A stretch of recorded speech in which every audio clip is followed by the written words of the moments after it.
The wind was a living thing in the valley that night, brushing across the hills and rattling the boards of the old Mercer Ranch house, whispering through the cracks like it knew secrets it shouldn't tell.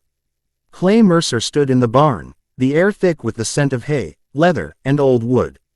Lantern light flickered against the rough timber, casting tall, thin shadows that danced and bent like ghosts. The night was quiet in a way that was almost too quiet, the kind of quiet that made a man notice every creak, every murmur, every shift of the floorboards beneath him.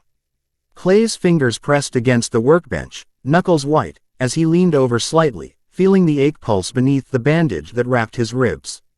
He had been tending to that wound for months now, though nobody in town knew the full extent. A steer had thrown him months back, catching him against a post with its full weight. The pain had been immediate and sharp, but even now, after the swelling had gone down, the memory lingered. Every time he moved wrong, every time he twisted the wrong way while saddling a horse or hauling a bale of hay, the old ache flared. "Don't. It still hurts there," he muttered to himself, voice rough and low. It was a ritual, checking the bandage each night. He peeled the cloth back carefully, eyes narrowing at the jagged scar that had formed beneath it, a line of broken skin and bruised muscle. The injury was stubborn, as if it had a mind of its own, resisting the healing process, reminding him that even a man as strong as Clay Mercer could be humbled by a single careless moment. The ache shot up his ribs when he pressed, a hot, gnawing sort of pain that made him grit his teeth. He hissed, then laughed softly, a hollow sound that echoed in the barn like it belonged to someone else. Months ago, after the accident, Doc Riley had patched him up and shook his head. "Clay, take it slow," he had said, his voice tinged with concern and disbelief. "You're lucky to even be standing." But slow was not a word in Clay's vocabulary. He had grown up on this land, working it from sunup to sundown, learning that the ranch didn't wait for men to catch their breath. The cattle didn't care if your ribs throbbed. The fences didn't repair themselves. And storms came and went with no regard for a man's healing body. Pain, Clay had learned, was a companion, not an excuse. He ran his hand over the scar again, pressing gently along its jagged line. Memories flared. The snort of the steer, the metallic smell of blood, the sensation of being pinned with no place to go. He shuddered, and for a moment, the barn was filled not just with shadows but with the echoes of that day. He let the bandage drop back into place, securing it carefully. The barn was alive with small sounds. The low rustle of hay shifting in its stacks, the occasional skitter of a mouse among the barrels, the creak of the old roof beams. Each sound drew his attention, each one a reminder that he was alone here, surrounded by life that he couldn't control.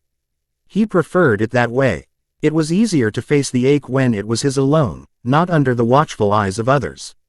Outside, hoofbeats thudded against the packed dirt, deliberate and steady. Clay stiffened, ears straining. No one came out here at this hour without a reason, and he didn't expect visitors. Ranch hands didn't linger past dark, and travelers stayed on the main road. He set the lantern down carefully, its flickering light illuminating the tools and supplies scattered around the barn, and moved to the door, peering through the slats. "Clay," a voice called, careful and tentative. A woman's voice, sweet and cautious, carrying a note of familiarity that made him freeze. "Go on back," he called out, trying to keep his voice steady, even as his chest tightened with something he hadn't felt in months, anticipation, maybe hope, maybe fear. "I'm fine." There was a pause, a long one, where the night seemed to hold its breath. Then the barn door creaked, just enough for someone to slip inside without breaking the silence completely. The smell of sage and soap drifted in before the woman did, mingling with the scent of hay and dust. She had a way of entering a room so quietly it was as if she had always been there, and Clay's heart skipped without warning. He turned slightly, meeting the dim glow of her eyes, wide and steady, watching him. She said nothing at first, just took a step closer, her presence filling the space in a way that made the air feel warmer. "You say you're fine," she said finally, voice soft but firm. "But I know better." Clay's jaw tightened. He wanted to dismiss her, to wave her off, but he couldn't. There was a steel beneath her gentleness, a certainty that cut through the fog of pain and stubborn pride he wrapped himself in. He swallowed, glancing away toward the workbench, toward the shadows, toward anything that wasn't her. "I'm managing," he said finally, voice low, rough with disuse. Managing doesn't mean living, she replied. Her eyes, calm and unwavering, followed his every movement. And I don't believe in letting you suffer in silence. He let out a dry laugh, shaking his head. Silence is all I've ever had, and it's done fine by me. Her lips curved, not quite a smile, but close enough to soften the lines in her face. She reached out a hand, hovering just above his shoulder, testing boundaries without pressure. You've got more than silence now, she said quietly.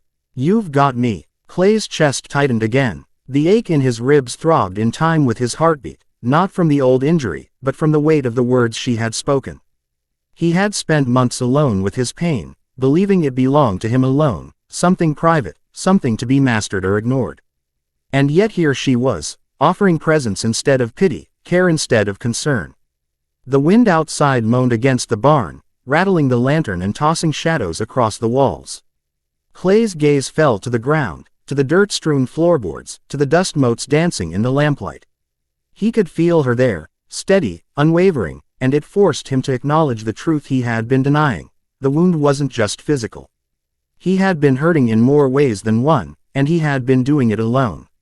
You shouldn't be out here, she said softly. It's cold, it's dark, and you're not invisible. I can handle it, he replied, a reflexive shield of words, though even as he spoke it, he knew it was half-truth. No, Clay, she said, her voice a gentle insistence that didn't push but didn't let him wiggle free either. You don't have to. He looked at her then, really looked, taking in the lines of her face, the way her hair fell across her shoulder, the strength in her stance. She was patient, strong, unyielding in the ways that mattered, and he felt something shift deep inside him, a loosening of the tight knot of pride and stubbornness he had carried for years. The barn, with its smell of hay and old wood, its low hum of nocturnal life, became a place of reckoning. Clay realized he had been tending to more than wounds. He had been tending to an idea, a notion of himself as a solitary, unbroken man. And the truth was undeniable. He was not unbroken. He had a scar that throbbed with memory and a heart that responded to the presence of someone who cared. Outside, the wind blew harder, rattling the barn door, and for the first time in a long while, Clay Mercer didn't move away. He stayed, standing with the weight of his pride and pain, letting her presence wash over him like the first warm sunlight after a bitter winter. And though he didn't speak again, he didn't have to. Her hand brushed against his shoulder, a tentative anchor in the shifting darkness, and that small touch carried the promise of more than words could ever convey. Clay Mercer, who had walked the world alone for so long, felt the first stirrings of something he had believed he would never need: trust, care, and maybe, just maybe, love. The night stretched on, deep and quiet, filled with the creaks and whispers of the barn, and Clay Mercer, alone no longer in spirit, let the ache remain, knowing that some things were meant to hurt, and some things, at last, were meant to heal. She stepped into the barn as though she belonged there, and in a way, she did. Emma Mercer moved with a confidence that came from knowing the land, the house, and the man who had long made the ranch his world. She set the lamp down on a nearby crate, careful so that it didn't wobble, the glow spilling across stacks of hay and old saddles. Her eyes, calm and steady, immediately fell on Clay. He had a way of standing that made him seem larger than he was, the lantern casting long shadows across the grainy floorboards, highlighting the tension in his frame and the stubborn line of his jaw. You say that every time, she said softly, voice cutting through the quiet of the barn. Her words were not angry or harsh. They carried a weight that made him stiffen, a mixture of knowing and challenge. And every time, it's a lie. Clay's eyes flicked toward her, and he let out a low, humorless laugh. I'm fine, he said, the words rough in his throat, worn smooth by repetition. He tried to glance away, toward the workbench, toward the stacked hay, anywhere but her, because her gaze had a way of pinning him, cutting through the walls he had built around himself. No, you're not, she replied quietly, stepping closer, her boots thudding softly against the dirt floor. The air around her seemed warmer, the lantern's glow reflecting off her hair, catching the soft curve of her face. She didn't reach for him yet. She waited, letting him feel the pull of her presence before allowing the gentle tether of touch. Clay swallowed, the old ache in his ribs flaring with the tension in his chest. He wanted to turn away, to tell her to leave, to tell himself that this was unnecessary, that a man endured pain alone, that pride was a shield against vulnerability. But the weight of her eyes, steady and patient, anchored him. He couldn't move, couldn't speak beyond the shallow rasp of his breath. "Let me see it," she said softly, her tone not demanding but firm, as if she knew he would argue and knew she would win anyway. Clay hesitated. The bandage beneath his shirt had been his private ritual, the nightly inspection he performed to remind himself that he was still in control. He didn't want her to see it, didn't want her to know the full extent of what the injury had done, physically or otherwise. The memory of the steer, the weight of it slamming him into the post, the excruciating pain, and the months that had followed, it was private. But Emma stepped closer, and there was no pushing her away. She knelt slightly, careful to avoid the mess of hay on the floor, her hands hovering near him but not touching. She didn't flinch at the bandage, didn't pull back at the sight of bruised skin or the crooked scar beneath it. Instead, she let her eyes absorb it, steady and unflinching. Clay exhaled slowly. It's fine," he muttered, though even he knew it wasn't. The pain wasn't just the old wound, it was the fear that he had lost a piece of himself, the stubbornness that had grown into obsession, and the loneliness that had become a constant companion. Emma's fingers brushed lightly against the edge of the bandage, lifting it with care. She didn't rush, she didn't flinch at the tenderness of the scar tissue or the residual bruising. Her touch was deliberate, patient, and it carried a weight he hadn't expected, a sense of safety, of being seen without judgment.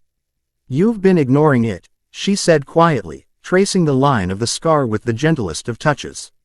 "All this time, thinking if you didn't look, it wouldn't matter." "But it does." Clay's throat tightened. He had spent months pretending that ignoring the pain would make it go away, that toughness alone could heal what life had broken. And yet here she was, seeing him, knowing him, and refusing to let him hide behind pride or stubbornness. "I thought, if I didn't look at it, it'd stop hurting," he admitted, voice low, rough with suppressed emotion. Emma's eyes softened, but her hands didn't falter. "It matters because you matter," she said, her words firm, carrying the weight of truth. "And because you're not alone anymore." Pain shared is lighter, Clay. "You've been carrying this alone for too long." He closed his eyes briefly, letting the words settle. The barn around them was alive with sound. The soft creak of beams settling, the whisper of the wind through the cracks, the distant call of a night bird. But in that moment, it felt like time had slowed, like the world outside had folded away to leave just the two of them and the lingering ache in his ribs. "You shouldn't be doing this alone," she murmured, tracing a careful line along the scar, her touch patient and grounding. "You can't outwork what your body and heart have been through." Clay exhaled sharply, his chest tightening as if trying to expel all the years of pride and stubbornness he had carried. "I thought I could manage it," he said, voice breaking slightly despite his efforts to remain stoic. "I thought I could just keep going." Emma shifted closer, her presence a steadying force. "You've been managing." "Yes," she said softly, "but managing isn't living. And you deserve to live, Clay. You deserve more than endurance. You deserve to heal." He wanted to argue, to claim that his life on this ranch had been enough, that work and solitude were sufficient.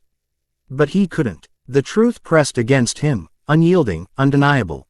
She was right. The ache had been more than physical. It had been a reflection of the isolation he had wrapped himself in, a shield against the vulnerability he had feared for so long. Her hand lingered near his ribs, never forcing, never demanding, simply present, steadying. Clay found himself inhaling deeply, the barn smelling of hay, leather, and something uniquely her, soap, earth, and warmth. His shoulders, so often hunched against the world, relaxed fractionally under her watchful eyes. "You've been brave," she said softly, voice barely above the whisper of the wind through the barn. "But bravery isn't always about bearing pain alone. Sometimes, it's about letting someone in." The words struck him with an unexpected force. He had always equated bravery with endurance, with standing tall against whatever came, with refusing to show weakness. And yet, here she was, redefining it for him. Bravery could also mean trust, courage could mean surrender. Clay opened his eyes, meeting hers. They held a depth, a patience, a quiet insistence that he could no longer ignore. He felt a lump in his throat, a mixture of gratitude, longing, and fear. He had feared vulnerability, Feared exposing the parts of himself that a man was supposed to hide, feared being seen as anything less than unbroken. And yet, in the steady glow of the lantern and the warmth of her presence, the fear began to loosen. Emma's fingers moved with careful precision, smoothing the edges of the bandage, tracing the contours of the scar without hesitation. She didn't shy away, didn't flinch, didn't recoil. She simply acknowledged it, met it with patience and care. "I'm here," she said quietly, voice carrying the unshakable certainty that she would not leave. "And I'm not going anywhere. You don't have to face this alone anymore." Clay exhaled slowly, the weight of months pressing down on him, then easing just slightly with her words. The ache was still there, a stubborn reminder of what had happened, but the tension that had bound him so tightly began to loosen. For the first time since the accident, he allowed himself to feel something besides stubborn pride and pain. He allowed himself to feel hope, connection, the possibility of healing. The barn seemed to breathe with him, alive with the quiet symphony of the night, the soft rustle of hay, the distant call of an owl, the whisper of wind through the cracks in the wood. And amidst it all, he felt the warmth of her presence, steady and unyielding, a quiet force against the isolation he had so long embraced. Her hands moved away slowly, lifting the bandage and securing it with care. She didn't rush, she didn't force him to respond. She simply offered presence, patience, and the undeniable truth that he was not alone. Clay Mercer, who had walked the world with scars and solitude, felt a shift deep within him. The pain was still there, stubborn, persistent, but it was no longer something he faced entirely on his own. The ache, once a private burden, had become a shared reality, a bridge between him and the woman who refused to let him carry it alone. He looked at her then, really looked, and in the depth of her eyes saw not judgment, not pity, but something far stronger, acceptance, care, and the quiet promise of love. And for the first time, he believed that he could survive the ache, that he could endure the scars, that he could step forward into a life where he was not defined solely by pain or stubbornness. Emma smiled softly, just a flicker, but enough to light the shadows in the barn. Clay returned it, hesitant at first, then with a warmth that surprised him, a small admission that he had been waiting for someone to see him, all of him, and stay. The wind continued to whisper outside, the barn creaked and shifted, but inside, for the first time in months, Clay Mercer felt steady. The ache was still there, yes, but alongside it was something new, trust, care, and the undeniable presence of someone who had chosen to stay. He exhaled, letting the tension drain from his shoulders. He didn't speak, words felt inadequate. Instead, he allowed himself to simply stand there, with her near, with the bandage in place, with the lantern glowing softly, and with a heart that was opening in a way he had long resisted. And in that quiet, persistent glow of lamplight and presence, he realized, he had been tending to more than a scar. He had been tending to himself, and now, with her beside him, the work of healing could truly begin. For the first time, the ache wasn't a burden he carried alone. It was a shared reality, a testament to endurance, yes, but also to connection. To love, to life beyond pain. The night stretched on, deep and infinite, filled with the creaks and whispers of the barn, but Clay Mercer, standing beside the woman who had entered his world without fear, felt something he had long forgotten. He was no longer alone. This is Scene 2 expanded with deep detail, internal monologue, ranch life textures, and emotional tension. It mirrors the immersive style of Scene 1 and brings the story to a full, intimate climax.